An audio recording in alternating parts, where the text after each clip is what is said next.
Hello there. Namaste. I am Kaushik. Today's video is about uncertain times, what we are going through today. Today is 19th of March, and today the markets fell by more than 3% and is likely to fall tomorrow if we see GIFT Nifty futures chart. Now, when will the war end? When will the markets come back into positive territory? Nobody knows. So the very basic question in every investor's mind is, should I stay invested? So the straightforward answer is yes, you should stay invested, but there are certain nuances to that answer. If you have followed some rules, then sure, you must stay invested. Let's go through the slides. So this is Nifty 500. Now, if you see, Nifty 500 is the entire stock market practically. So if you see this from this is about January of 2024. And today we are at March of 2026. So that's more than 2 years. Now, in this 2 years, the markets have broadly gone up, gone down, gone up again, and now again going down.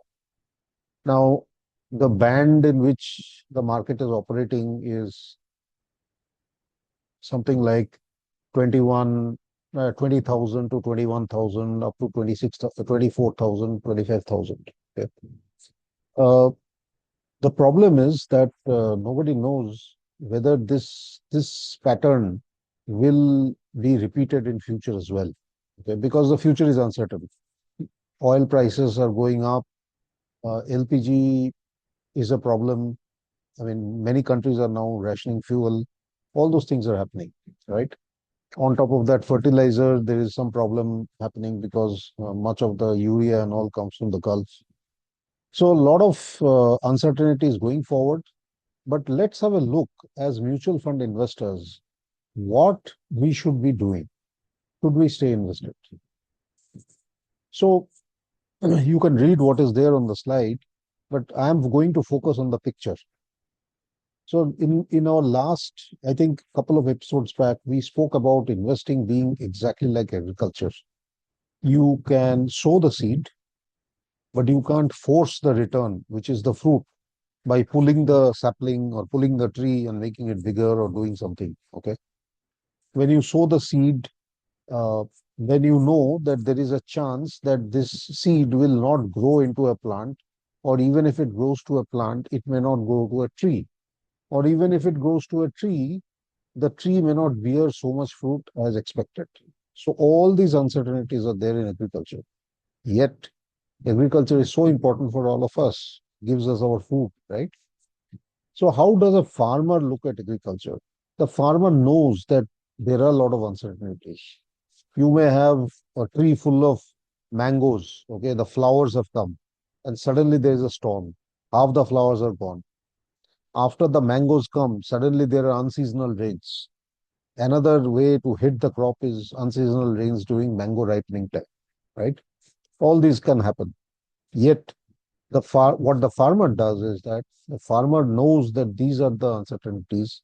The farmer plans in advance.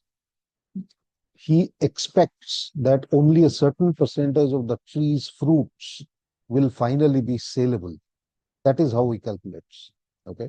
So this entire process, if you see, nurturing a seed, helping it to grow to a tree, waiting for those 4 or 5 years before the first drop of fruit comes, which are saleable. This entire thing speaks about patience, planning, and risk management. In the same way, investing is about patience, planning, and risk management.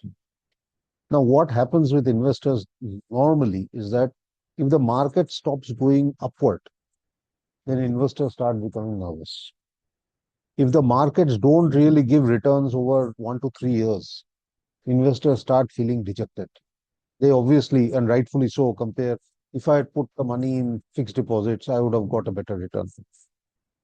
And then what happens is many investors, to make up for lost returns, they start taking decisions which eventually harm their portfolios.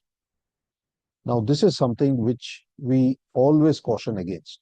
Do not take decisions just because you are dejected or you are nervous. So in this presentation, what we are going to show is all the caps, large cap, mid cap, small cap, and flexi cap, okay, their benchmarks, how they have behaved over the last 25 years of data. And there is only one thing which we want to show you. The longer the period of returns you are looking at, okay, the lesser the chance that you will get negative returns. One. Number two, the higher the chance that you will get 12% plus CAGR, more than 12%. Okay. Now let's look at this table for Nifty 100 TRI, which is the large cap benchmark. Now, if you look at it, now this is 25-year data. Okay.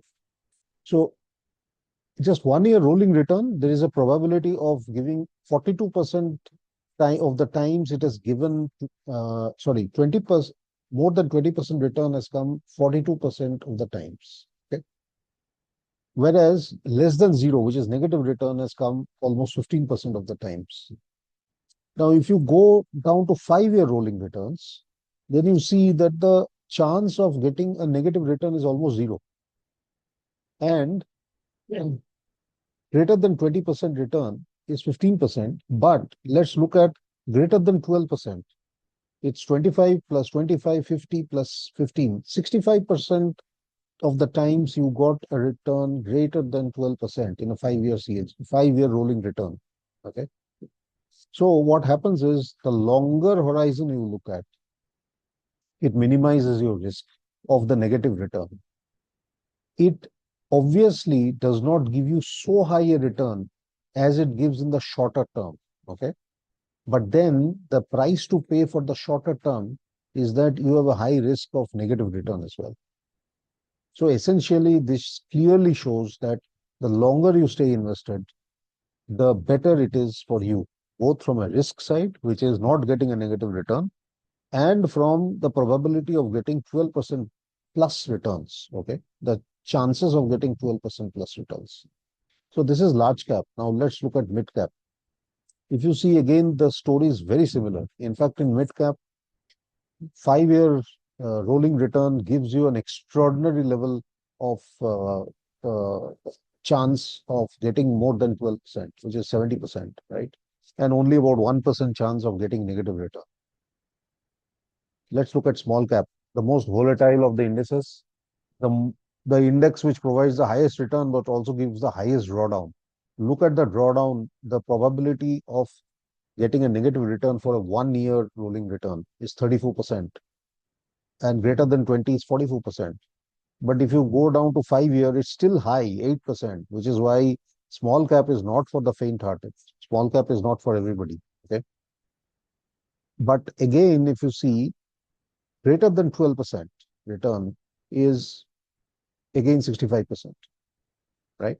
So therefore, it's very clear that there is a pattern going on. The longer term averages smooth out. So your risk starts falling as well. You may not get so high a return, but then your risk is balanced. This is FlexiCap benchmark, which is Nifty 500 TRI. Look at it, less than 1% chance of getting less than 0% return in 5-year rolling return period. Okay.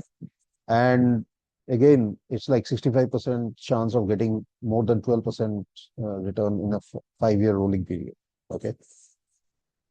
So if you see the data, one thing is clearly coming out, that the answer to the question that these are uncertain times, should we stay invested?